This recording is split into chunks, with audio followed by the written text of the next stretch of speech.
Good evening, everyone. Welcome to another edition of Tuesday 10 with CadChica Sports. I've already been laughing with my guests, so you can imagine what these next few minutes are going to be like.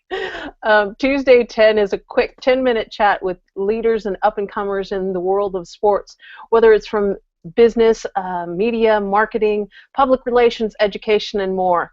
And without further ado, tonight's guest is hailing from the world of social media. Let's hear it for the one, the only, the WWE fan, Tariq Ahmad!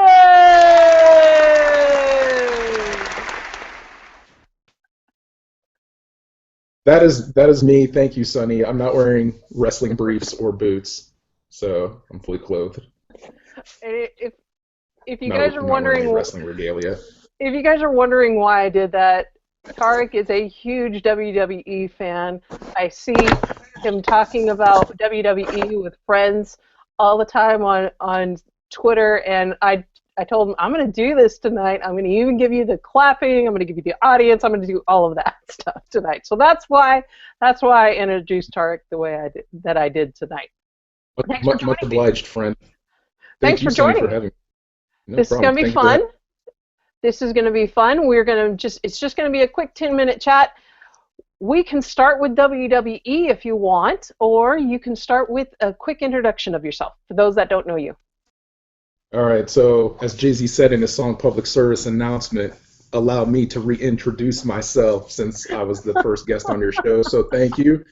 So Tariq Ahmad, social media business manager for IBM. I run the SM Sports hashtag, which I created almost 3 years ago, 55,000 tweets on it and counting, so I'm very grateful for the growth of the community. Also host SM Sports Chat, which is a social media and sports chat every Thursday at 9 p.m. Eastern, or for Sunny, 6 p.m. Pacific. A PhD completed on research that focused on social media and the NBA, and that's pretty much me in a small nutshell. Excellent, excellent. Let's talk because I mentioned WWE. Let's talk WWE and what we've seen, we've heard, we talk about in the chat, the SM Sports Chat on Thursdays, about how good of a job that they do with interacting with their fans. What are some of the things that you see that they are doing that are very engaging, that help draw in their fans? I think it's a couple of things. One, they leverage their fans greatly. So the WWE calls their fans the WWE universe. So what they do is they provide them so much social content on so many different platforms that it really allows the fans to engage with wrestlers and the superstars and the divas and even the WWE themselves, which really allows them to make that extra connection to the fan and really bring them closer, not only to the WWE but the action as well. Another thing that they've been doing as of late is for each segment or different segments throughout the show, they're actually having specific hashtags. So instead of just hashtag Raw for the whole show or hashtag SmackDown, they're actually doing like specific hashtags that are related to either specific segments or specific wrestlers. So, for example, last night, I like that. it's really, really good. So last night, Daniel Bryan, who was one of the biggest stars, actually from Aberdeen, Washington, so down the road from you. Yay. A little bit. So his whole thing is the yes chant, like yes, yes, yes. So this has become really, really huge. So this is now being called the yes movement. So when he came out to the ring last night to give a talk, or what in the wrestling business is called a promo, instead of the hashtag Raw on the screen, there was the hashtag Yes Movement on the screen to let you know this is a segment we're talking about. Use this hashtag to continue the conversation. So they've actually been doing a really, really good job of that. So instead of just using one hashtag for the whole show, they're actually segmenting it out, segment by segment, wrestler by wrestler. Now, they don't do it for every single segment and every wrestler, but it's a really nice differentiator to see, okay, you had X number of comments for the whole show, but this number of people use this specific hashtag, and it makes for really good comments, and it makes for really good focused conversation as well, because you know for a fact what they're talking about specifically within the show. Something also that they've done for a while, at least a couple of years, is periodically they'll actually show what's trending worldwide that's related to WWE. So they'll say like trending now John Cena, or trending now Randy Orton. And if it's a number one worldwide trend, they'll give it like a special banner. It's like number one trend worldwide, Raw Chicago or Chicago Raw, which was where the show was last night. So a couple good things that they do via social that really really is good. It's engaging, and other teams and leagues and schools could copy that format. I do like that idea of the segment specific hashtag because Hmm. fans don't necessarily know what's coming for that segment. So as long as it's engaging them, it's keeping them, or it's drawing them back the next week or the next week or the next week. That's an in the moment type of thing that I like that. I like that idea a lot. Yeah, it's very, very creative, and like you said, it really draws you in, so you know what segment you're watching, and like, wow, this was really good. I gotta watch it next week. Then I gotta watch it the next week and the next week. Because with WWE, it's like, the UFC or mixed martial arts. It's non-seasonal, so it's like 52 weeks a year, all year round. That's new content. So it definitely one that keeps you, has you coming back for more and really engaging with the content. Right, right. I do want to kind of segue a little bit. I promised you we would talk WWE, so we did. We're done. Appreciate End it. of, Thank end of you. So, story. We just finished two of the biggest sporting events of the year, the Super Bowl. Yay, Seahawks, you Seahawks fans out there, and the Olympics. And I kind of wanted to just touch base with you to find out what were some of your takeaways. Now, I mean, we know Twitter is king for sports, or sports is king on Twitter. But what was there any other platforms that you saw, or was it just strictly Twitter? What were some of the takeaways that you saw from both the Super Bowl and or the Olympics? Sonny, as you mentioned, Twitter seems to be the king, especially for social media and sports. I think you've seen this stat floating around, and it's been shared quite a few times. It's roughly like sports is like about 1.5% of TV content, but accounts for almost 50% of all of Twitter activity, which is pretty Right, mind blowing to think that. So Twitter naturally will be the dominant conversation. It's more of a natural flow. Facebook tended to do pretty well as well, just based on the sheer audience that is on Facebook. So especially with pictures and with graphics and things, that tended to be pretty good as well. But going back to both of them, seems to be Twitter seemed to be the king. I mean, obviously Super Bowl, so many trending hashtags, and then with the Olympics, there were so many trending hashtags as well. So, I mean, I still think Twitter, social media wise and sports wise, is the king of conversation, but Facebook should not be underestimated, again, just due to the vast right. sheer audience and the volume of their Yep. user base should definitely be leveraged pretty well. And then obviously you have Instagram, which was pretty nice as well, for pictures and some Vine content as well. That was a little more secondary.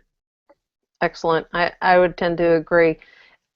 Last week on the SM Sports Chat, you brought up a question that I told you I wanted to discuss just a little bit more because there was a great conversation around it, and it centered around mascots, team mascots, and whether they Yeah. should have their own, not so much a social media, because social media is so many, encompasses so many different platforms, but if they should have their own Twitter account, and whether how they represent their teams. Can tell me what you took away from the conversation itself, and maybe what had led up to you using that question.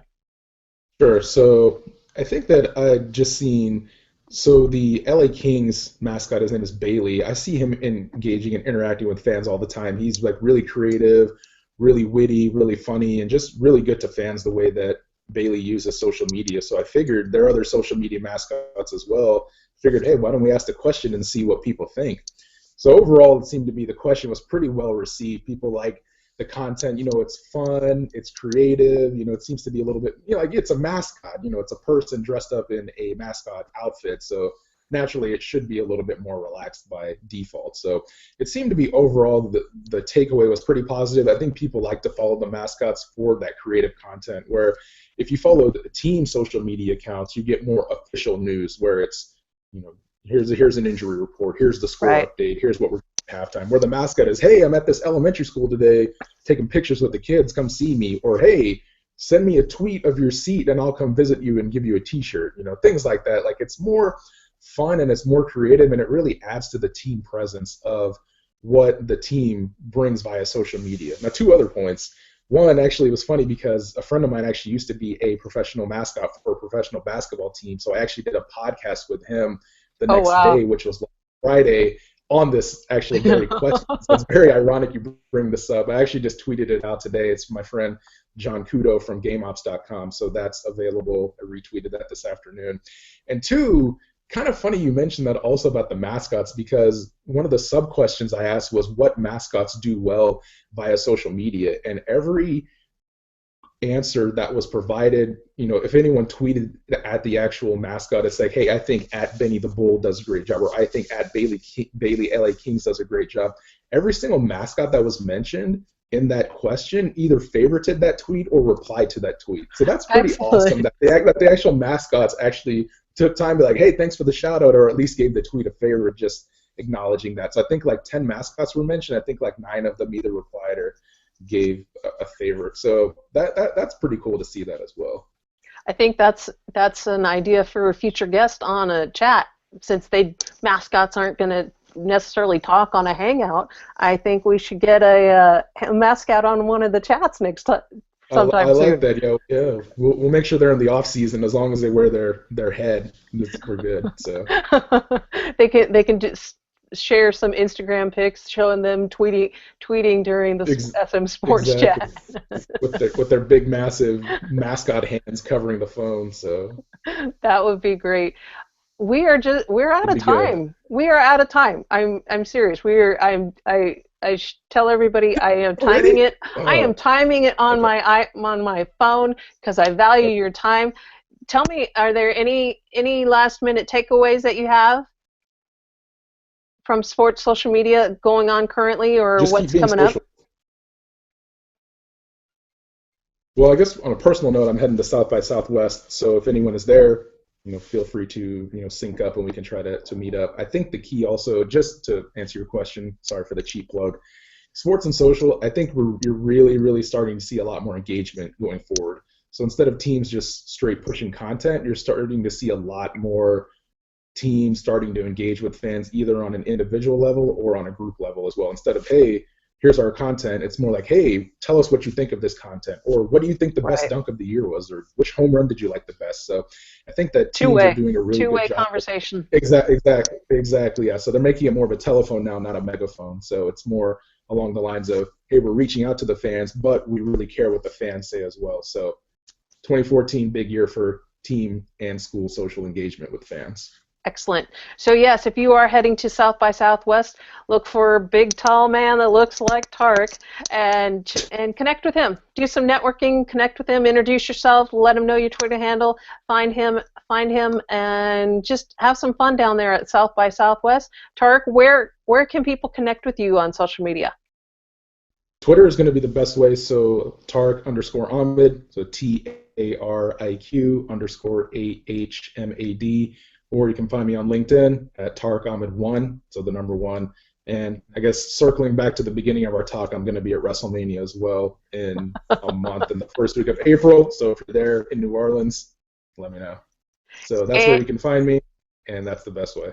And I'm going to get you on Google Plus more, because Tariq and I are working on a project. We can't discuss it now in public, but Tariq and I are working on a Google Plus project, and hopefully Tariq's going to be a recurring guest every couple of months, and hopefully by the next time he comes on, we will be able to announce what's going on. So look for that in the near future. Thank you, Tariq, for joining me today on Tuesday 10, and I'm sure I'll talk to you again tomorrow on Twitter. I'm sure we'll DM again tonight. So thank you again, Sonny. This is great. I appreciate you having me on first time, second time, and I always look forward to our conversations. Definitely. Just a couple of quick shout outs before we go.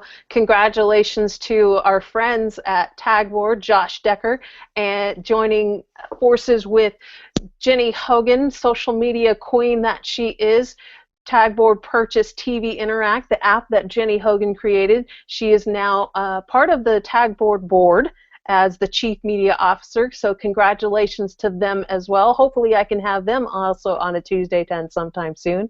And finally, thank you and congratulations to Q1 Productions for the Digital Sports Fan Engagement Conference that just concluded today. I will have one of the attendees on my show next week, Tom Buheim, and we will discuss his recap, what his takeaways were from the conference. Thank you, everyone, for joining me. I am CadChica. Find me on Twitter or on my website, cadchicasports.com. Thanks for joining me. Thanks, Tariq, and we'll talk to you next week.